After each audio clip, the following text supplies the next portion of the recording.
ఈ బక్కపలచటి బాపు టీమిండియాకు వరల్డ్ కప్ని అందిస్తాడని ఎవ్వరూ ఊహించి కూడా ఉండరు. టీమిండియా క్రికెట్లో బాపు అని ముద్దు పేరుతో పిలుచుకునే అక్షర్ పటేల్ చూడడానికి సన్నగా కరెంట్ తీగలా ఉన్న వరల్డ్ కప్ ఫైనల్లో సౌత్ ఆఫ్రికాకి సాలిడ్ షాక్ ఇచ్చాడు. ఉత్సాహంగా ఉల్లాసంగా చదువు సాగాలి, గొప్ప గొప్ప ఉద్యోగాలు సాధించాలి. Vignan deemed to be university. 34 పరుగులకే టీమిండియా 3 వికెట్లు కోల్పోయిన దశలో మిడిల్ ఆర్డర్ ప్రమోషన్తో బ్యాటింగ్కి దిగాడు అక్షర్. ఆ టైంకి రోహిత్, పంత్, సూర్య లాంటి కీలక బ్యాటర్లంతా అవుట్ అయిపోయారు. మరో ఎండ్లో విరాట్ కోహ్లీతో కలిసి ఇన్నింగ్స్ను నిర్మించే బాధ్యతను తీసుకున్నాడు అక్షర్ పటేల్. తను ముందుగా వస్తానని ఊహించని సౌత్ ఆఫ్రికా బౌలర్లను ఆచితూచి ఆడుకుంటూ మెల్లగా జోరు పెంచాడు. 31 బాల్స్లో 1 4, 4 భారీ సిక్సర్లతో 47 పరుగులు చేశాడు.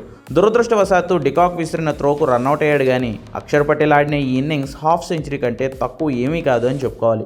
తర్వాత బౌలింగ్లోనూ జోరు చూపించి ట్రిస్టన్ స్ట్రబ్స్ వికెట్ తీసుకోవడం ద్వారా తన ఆల్రౌండర్ టాలెంట్ కూడా చూపించాడు.